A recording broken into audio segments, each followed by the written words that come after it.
Hello, and welcome to the Barbatus Catholic Podcast, the show where two Mexican dads talk about faith, life, and culture. We are your hosts, Gustavo. and Walter. And today we are going to chat with Father Ed Foley, Vice Postulator for the canonization cause of Blessed Solanus Casey. And let's just jump into it with Father Ed's bio. Father Edward Foley, Capuchin, is the Duns Scotus Professor Emeritus of Spirituality, retired Professor of Liturgy and Music, and founding director of the Ecumenical Doctor of Ministry program at Catholic Theological Union. He holds graduate degrees in ministry, music, and theology, including the PhD from Notre Dame. He has released collections of CDs and DVDs, authored or edited 30 books, produced 57 book chapters, 47 peer review articles, and almost 200 encyclopedia, dictionary, and pastoral articles translated into 9 languages. He has lectured around the world, from the Catechetical Institute in Mumbai to the Mayo Clinic for 6,000 teens in the Houston Astrodome to graduate students in Brisbane, from St. Scholastica College in Manila to Westcott College in Cambridge. A Lilly Sabbatical Fellow, recipient of the Baraka Lifetime Achievement Award from the North American Academy of Liturgy, and honor in 2020 with the Frederick McManus Award from the Federation of Diocesan Liturgical Commissions. He presides and preaches at Old St. Patrick's Church in Chicago and St. Mary's Church in Riverside. Father Ed, welcome to the podcast. It's so happy to have you. Thank you so much. Thank you. And on top of all of those accolades that we just mentioned, Father Ed is also the current vice postulator of the canonization cause of Blessed Solanus Casey. And for the people that have been listening to the podcast, we have made a few episodes on the life of Blessed Solanus Casey and his spirituality. But today, we wanted to talk a little bit more about where we are at in the canonization process of Father Solanus Casey. But for those that have not listened to those episodes, maybe we can talk a little bit of some vignettes of Solanus' life. I'll kick it off. One of the first stories that I read about Solanus was when he entered religious life. He was not sure that the Capuchins was where he was supposed to go. There were like some delays in the travel where he was going to Detroit to join the Capuchins, and he arrives on Christmas Eve, 1896. And how he got woken up that night after he arrived and went to bed, and the friar is waking him up with singing and music for midnight mass. That is such a wonderful story. Right. So, Is Father, that I still a was thing, going to Father? ask. Go ahead. Well, actually, I mean, I'm old enough to remember that when I was a kid Capuchin back in 1966, on feast days, they would wake us up with chimes, like, the kind that you hear in the sanctuary. So that it's in the morning. Usually, they would wake us up with 2 pieces of wood that would slap together, going bum bum bum bum bum. So the Latin is surgite fratres, which means get up, brothers. And on feast days and like before midnight mass, they would go through the hallways and they would ring the bells, and then they would carry incense down the hallways so that you got sort of wafted into the festival. And Solanus had a rough travel there. He had a rough time even deciding on the Capuchins. He wasn't crazy about them, partly because, I'm sorry to the two of you, because of the beards. And he got there and it was pretty wet and pretty stormy. And when he woke up, and they woke him up for a midnight mass, and that was an emotional turning point for him. So it was an important memory that said, yes, I'm home, I belong.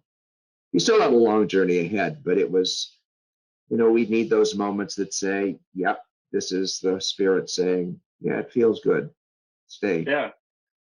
Yeah, what you said about being home, I saw this. I think it was part of the interview of the They Might Be Saints, EWTN, which we'll talk about it in a moment. But you mentioned the influence of his natural family and then his second family, the Capuchins, on his schools of prayer.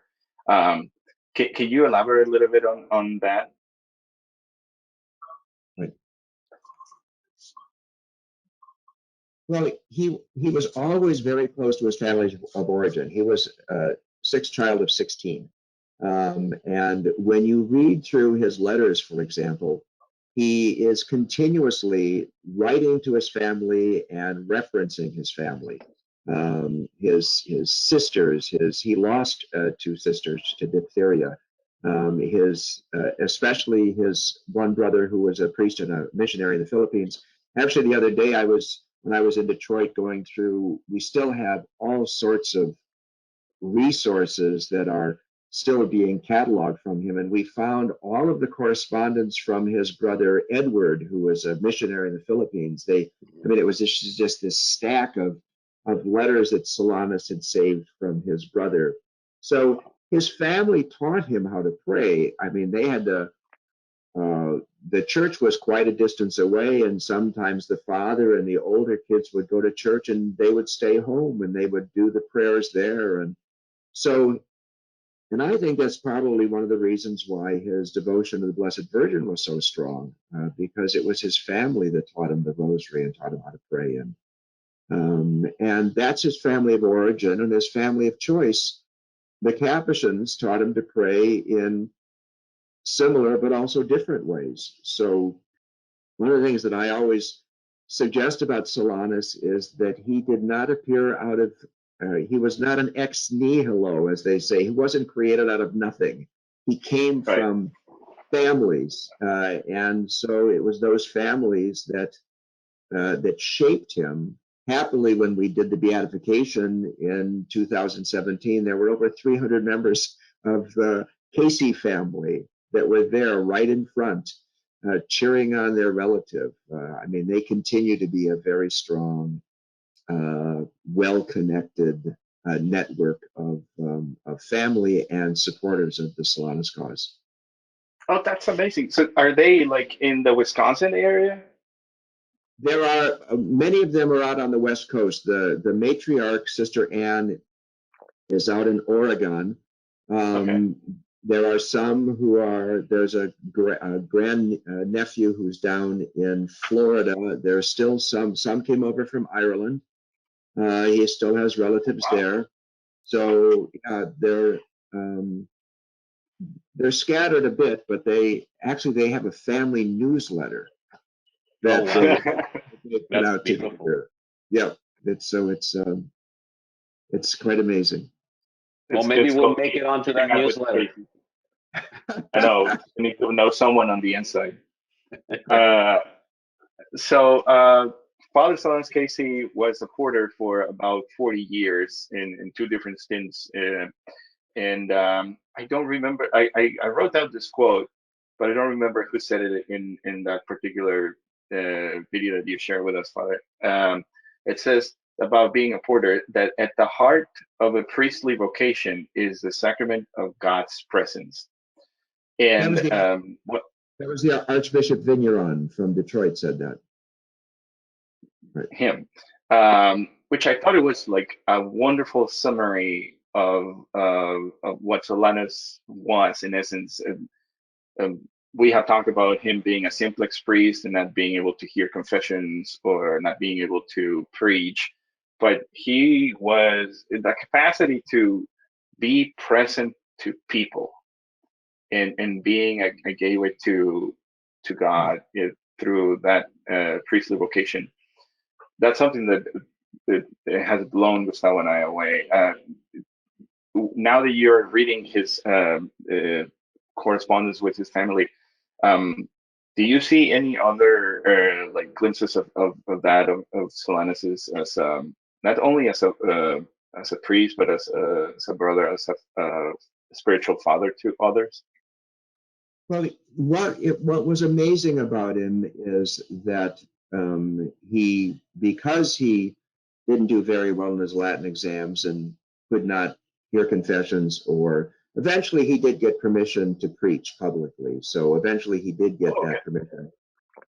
But there was no humiliation on his part, even though his direct superior was a lay friar, and this is back in like 1917 when priests were considered like higher than lay brothers. His openness and his openness to the community was mirrored in his openness to folk, and that's why he did opening the door was kind of symbolic of his spirituality. And he opened it to one of the things that's so amazing in his writings is that he continually is talking about meeting with people who are Presbyterians and Lutherans and Methodists and Jews and non-believers. And I mean, he just, anybody he welcomed in. And the other thing that's all strikes me so much is that the number of people who came with problems. I mean, virtually every medical problem in the book he faced, but there were also the issues of family struggles. And of course, he's doing this during the Great Depression. So there are the economic struggles and family divisions and children who are, and he maintains his equilibrium. There's nothing in his writings that suggests that in any way that depressed him. He just kept opening doors and said, "This is God's going to do what God does." And his spirit of generosity, but also his amazing spirit of acceptance, was really mind-boggling. I don't know how he faced all of that struggle and did it with his gentle joy. Oh, he carried a lot, right? Because I would only imagine how many people he would encounter on a daily basis or on a weekly basis. One of the stories that really stands out to me is when one of his brothers comes to him to get him to go over to have supper, and he's about to get up, but a distressed couple comes through the door, and Solanus says, "You know what? Let me just take care of this one, and then I'll join you and everybody else for supper." And hours go by and he doesn't go to supper. And then his brother that initially went to collect him goes and sees him still talking to this couple that, as he described it, the couple was visually distressed when they came in and they were full of peace when they left 3-4 hours later. So that openness, and I think he just listened a lot, because he didn't like, he was like a conduit to God, because he was just like, okay, let me hear what you have to say. What he gave back was just love and peace and availability, which I think people really needed at that time. And today. Yes. But he did, and he does mention this in his writings. He is one of the ways that you see he is overworked. We don't think about this much, but there are many times where he's answering a letter and he's answering it for the fourth time, and you can see him in his writing saying, I tried to finish this the other day, or this has been sitting on my desk, but it got to 11 o'clock last night, and they got up at 5:15 in the morning for prayer. And sometimes afterwards, he would go into the chapel and they would find him praying at night. So, I mean, the amount of time, he was so inundated with the work that the guy who answered the door had to get an assistant. And the guy who answered the door, because they found out eventually that they wanted to see the guy who answered the door. He answered the door because he was going to have them go to confession or go talk to a priest or do something. But eventually they want to talk to him. And eventually they have to give him secretaries because his correspondence is so much. And people are, even when he goes into semi-retirement, hordes of people follow him down to Huntington. That was not much of a retirement. So he demonstrates also that holiness is work. And he had a lot of he had a lot of empathy with people who like had to hold jobs down and keep schedules and meet people's demands. I mean, he did not sit around all day in a mystical trance. He he was a working blessed. And he Yeah, had that background too, right? Because he had some odd jobs prior to becoming a priest. He was a trolley conductor. He worked at the jail, and so I assume that transferred into his work ethic as a brother, right? As a Capuchin. Well, also he was a farm kid, so he learned this from his family. They all worked the farm, and eventually, I mean, there were 16 of them, but in the 19th century, keeping a farm going for a family was really challenging. So Yeah. one of the reasons why he and his siblings left the farm was to work to send money back to the family. So he worked as a prison guard. He worked as a logger. So he understand work. He understood hard work, and he carried that commitment without saying announcing. Sometimes though, people say, you know, not only do they work hard, but they let you know how hard they work. And he reveals that a bit in his writings, but it's not. You have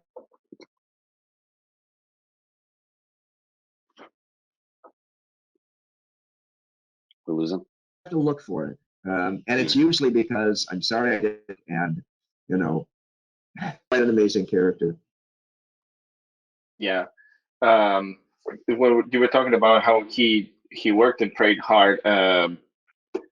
This Thank God Ahead of Time by Michael Crosby, OFM, Capuchin. I think he calls him a mystic in action. That was like such a wonderful way to describe him, to be like in like the right amount of like this connection with God, but also not just being absorbed in prayer, but also doing the work, which I think it's a very good combination, especially if there's someone aspiring to holiness like myself with 4 children in the house.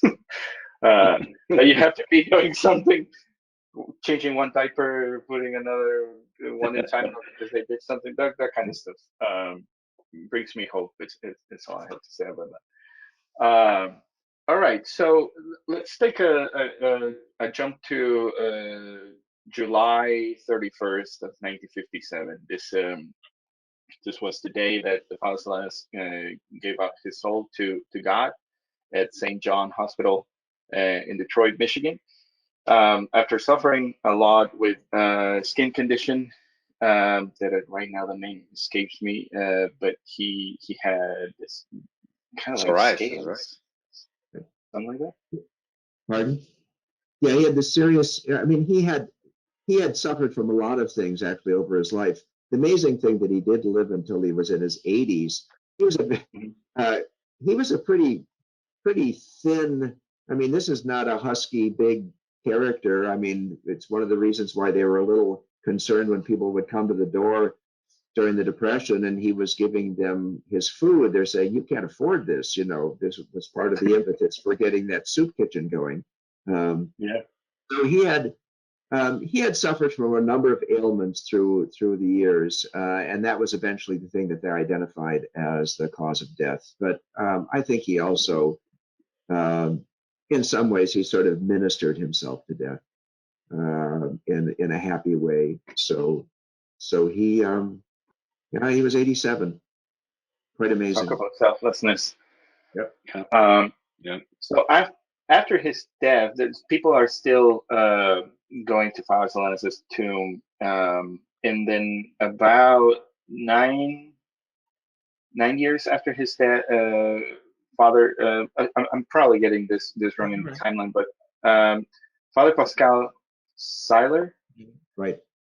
Capuchin, he gets appointed as a vice postulator for Father Solanus' cause.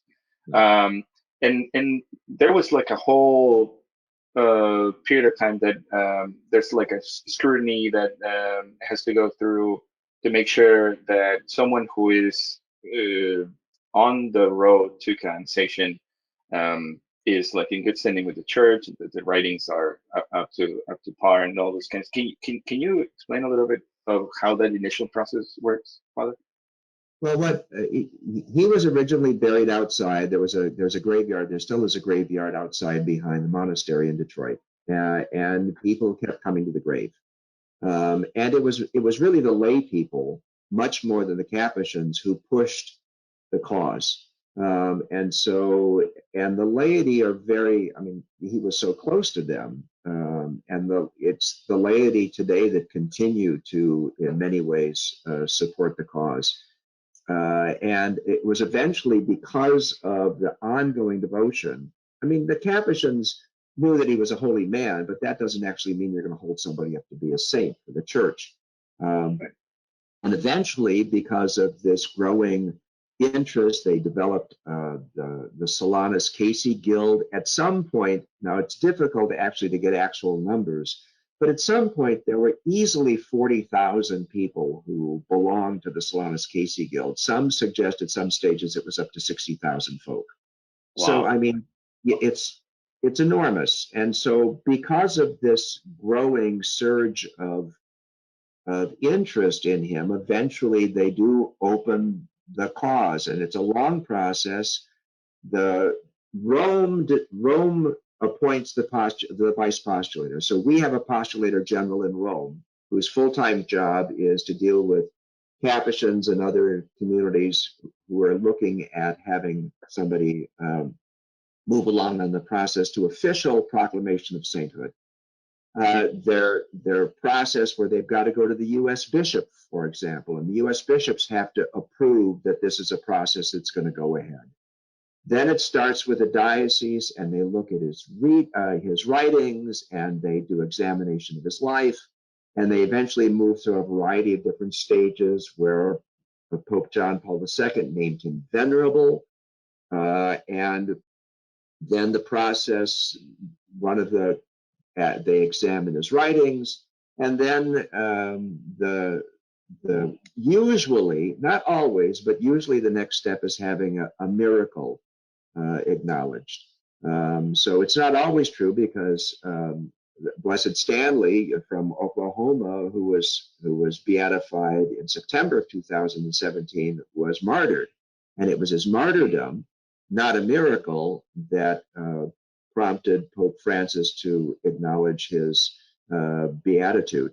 And so the miracle was approved by the Pope, Pope Francis, in May of 2017. And that was what allowed him to therefore allow the beatification to go ahead. But it was now for some people, of course, this takes centuries. So he died in 57, and it was only 50 years later, if I get my math right. That's about right. We'll check the numbers later. 2017. For some, it's quicker. For Teresa of Calcutta, it was much faster. But and now we're waiting for the second miracle. Can we rewind a little bit? Can we talk about Paula Medina in the miracle that made Father Solanus Casey, Blessed Solanus Casey? Can you tell us a little bit more what happened with her in the intercession of Solanus?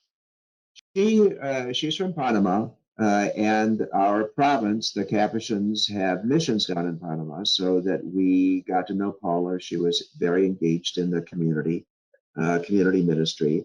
She had, interestingly enough, Solanus dies with this terrible skin condition. She had this debilitating skin condition in which the skin thickens and cracks and sometimes bleeds. It's very painful, but it's also deforming. And eventually she has to stop working sometimes. She couldn't go outside, of course, in that heat. And so it was something that she had suffered with for a very long time. The friars had invited her to come up to visit the province. And She was in Milwaukee and was with some of our ministries there, and eventually she goes to Detroit. And by that point, Solanus his body has been exhumed, and now he's inside with a visible shell over the tomb, and people would put notes on this. And she was there praying to Solanus, and she was writing notes and praying for her family, her friends, and she got this urging, saying, "What about you?" And so she prayed for herself. And one of the things that, because of the way that the scaling was on her legs, is that she wore, these very heavy hose. And she went to lunch with the friars, and she could feel just this heat on her legs. She didn't know, what was going on, and she went back into her room and she took these hose off, and she had these clumps of skin that were coming off her legs, literally. And so she told the friars about it, because she was right there in the friary, and they documented this. And then, of course, they had to go through all these processes, because she had been treated for this for years down in Panama. They went back and they looked at all those records. Those have to be examined by doctors because it goes through the Archdiocese of Detroit and then to Rome. And what they basically said is, she still has this disease, but there's no physical evidence or manifestation of it, and we cannot explain that. And that's what Rome is looking for. Is they want what they will call a miracle at this stage, is something for which there is no medical explanation. Even if you have a 1 in 100 chance out of a surgery, and you have the surgery and it's successful, Rome would not consider that as miraculous, because there was a medical intervention that had a chance. Now, one of the challenges, of course, is what's a miracle, given what's advancing in medicine these days. But Right. it was that and Rome decides what's a miracle. We don't.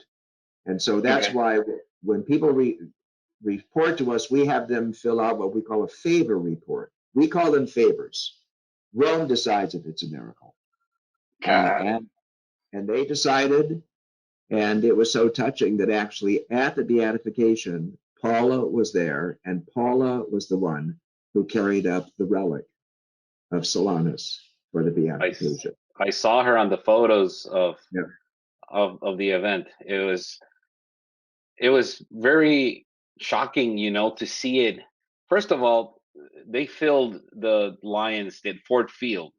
It was 60,000 people in attendance. And to see Paula taking this relic, it's a wooden cross. It's a beautiful cross.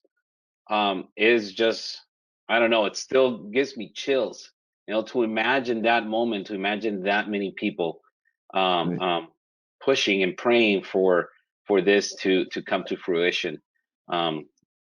I think that's the best thing that ever happened in Ford Field, by the way, because the Lions play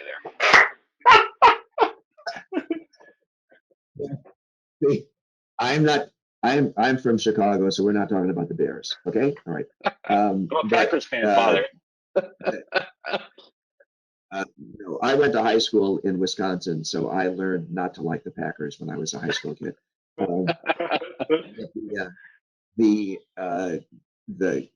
The data, the people at Ford Field told us that some of them were workers and volunteers, but there were over 70,000 people who went through the turnstiles. And it was not a pretty day outside, and it was pretty stunning. And what I loved about the cross that you mentioned, and you can actually, if you go to the Solanus Center today, it's that same cross. You can go right up to it. It's right there. That we didn't want any. He was not a gold and silver and jewelry guy. This is made out of very, very simple wood. And as a matter of fact, the kind of halo thing behind it, we used to eat off of wooden plates. And they found a wooden plate the era that Solanus would have been, he probably ate off that plate, and they had that redone, and that's actually the back of that thing. No way. And the relic is from, he was right-handed, and the relic is from that hand that opened the doors all the time. Wow. I was going to ask you because I know it's a part of bone, but it's a part of bone from his hand. Right. That's even more special. Gustavo and I have been talking about making a pilgrimage to Detroit and all of these places where he was in New York and all that, but one day. Okay, so when the kids are older and they can support you. Yeah, exactly. yeah, when they can carry their own luggage, that would be like a win in my book. So today, as of today, we said that in November 18 of 2017, we had the beatification mass for Blessed Solanus Casey.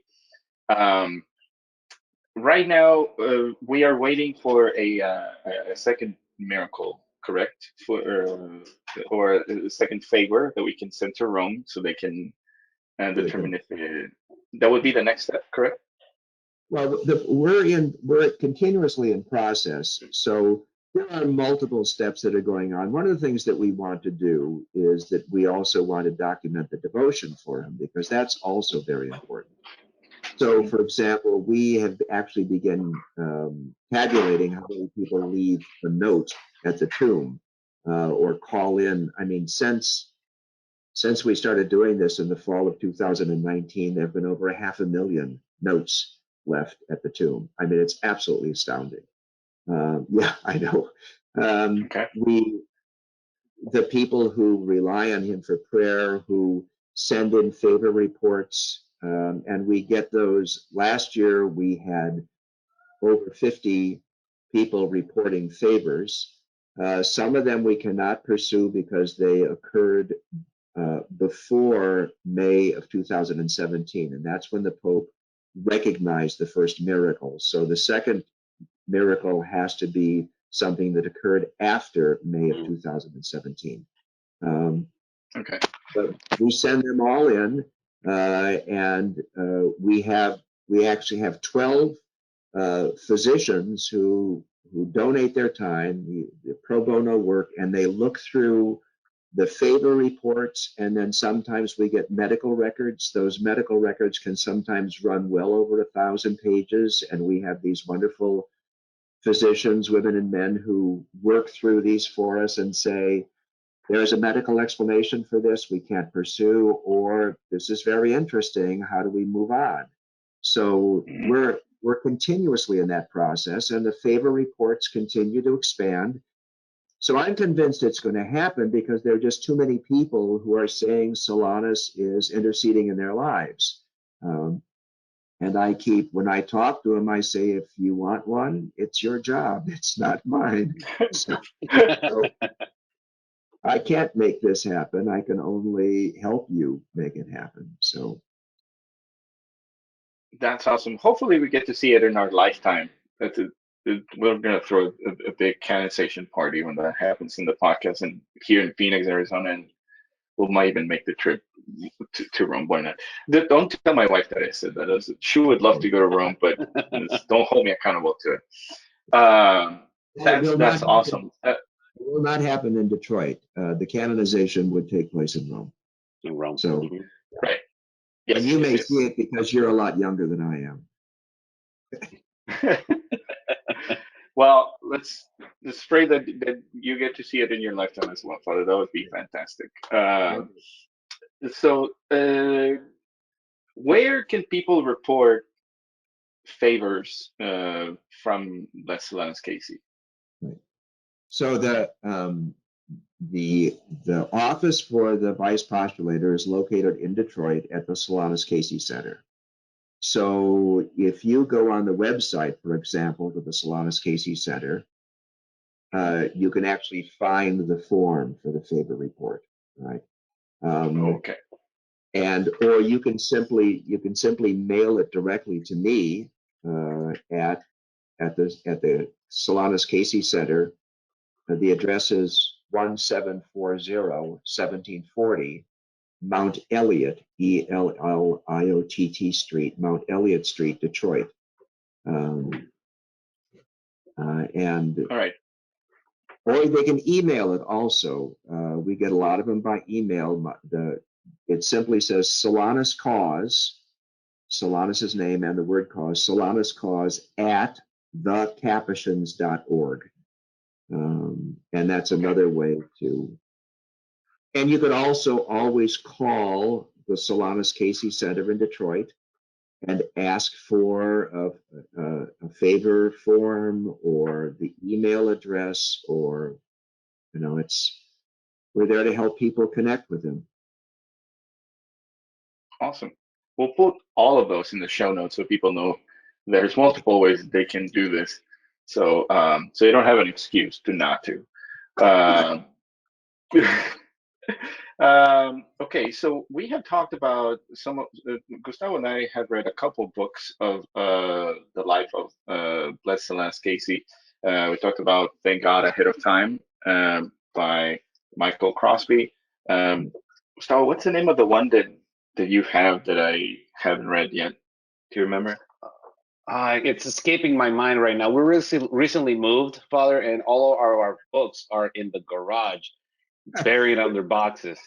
So it's escaping me, but it's a wonderful telling of some of his letters with his sister are Right. in that, and it's just such a wonderful depiction of how devoted he was to his family as he was to his brothers, you know, in the priesthood.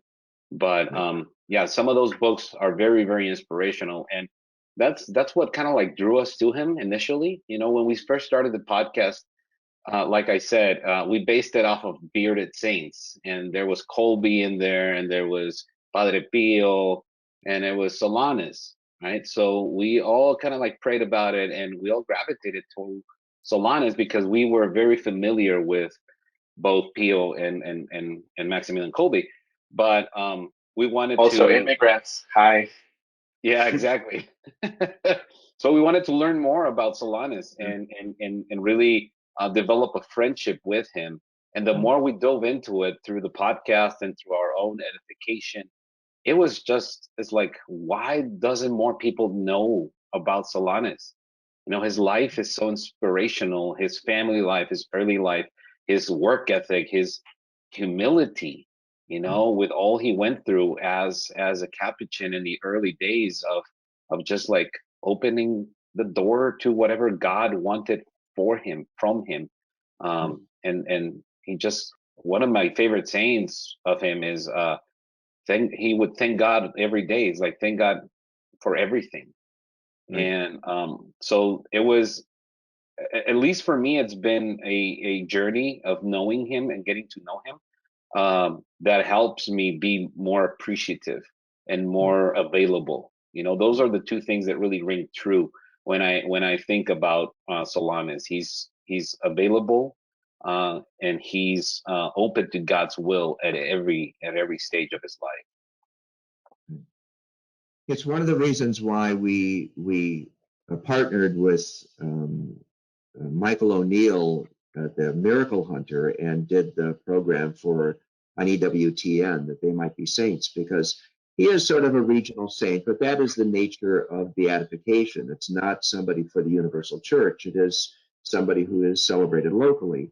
And part of our task is to make sure that his charism, his generosity, his gratitude, his appreciation, his unpretentiousness, his way of defining priesthood that was not power centered. I mean, he was not the one that was in the sanctuary doing all of the big, you know, ceremonies. He was very, very modest in his priesthood. It's a wonderful image for priesthood as well. So trying to increasing things like media presentations, like your own podcast and EW, it's free. You know, you can actually go on the website and anybody free. The link is actually on our website, which is a great introduction to. They did a spectacular job. The actor that played Solanus was so like him that we actually took him around the center and introducing people to Father Solanus. It was like they wanted him to bless, and it's incredible. I know that the person that did makeup for the They Might Be Saints episode, I don't want to give them an award, but I don't know what award to give them. But it was the opening scene where he is praying. Look, they got the beard right, the glasses. He's It's like you're seeing him in the flesh. It's fantastic. And he was wearing my habit because Really? their wardrobe people brought something that they said, this is a Capuchin habit. And I said, no, it's not. This is a Capuchin habit. So he was about my flowers. So my habit is now a star. There you go. That's awesome. So credits Father Ed's habit. Yeah.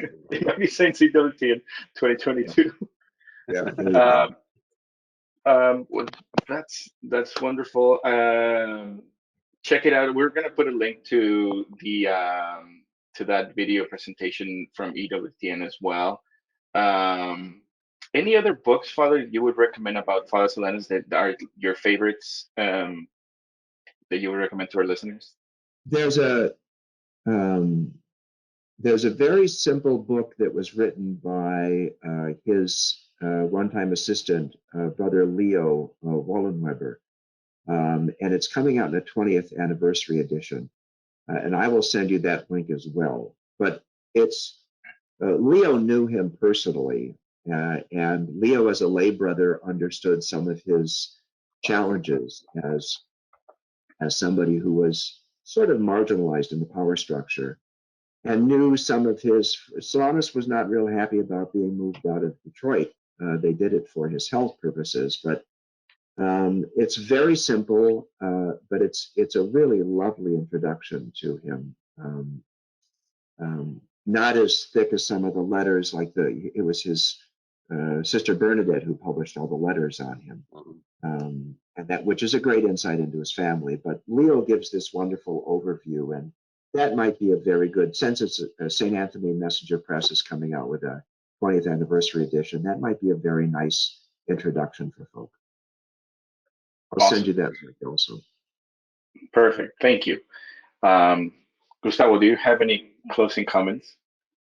Just so grateful, Father, for your time and for your insight into your work. You know, all the work that you guys are doing over there to move forward this cause for the canonization of Solanus Casey. It's such an honor to have talked to you, and we will definitely keep praying. We will definitely keep our listeners posted, as we will, in any new developments that happen with Solanus's case. And again, I can't express my thanks enough to you for allowing us the time to kind of like pick your brain about one of our favorite saints now. I'm jumping the ship a little bit, but blessings. Well, I very much appreciated being with the bearded papas. So this was great fun for me as well. That's amazing. Would you mind? Thank you. And we want to thank everybody for listening to this episode of Barbatus Catholic Podcast, a show where two Mexican dads talk about faith, life, and culture. If you like the podcast, if you got something out of it, please share it with your friends and family. Subscribe, like, comment, rate, review if you haven't. If you don't like the podcast, just keep it to yourself. Let others make their own mistakes. Go to direct.me/Barbatus for show notes, social media, how to support the podcast, and more. And Blessed Solanus Casey, pray for us. Pray for us. Until the next time. Thank you, gentlemen.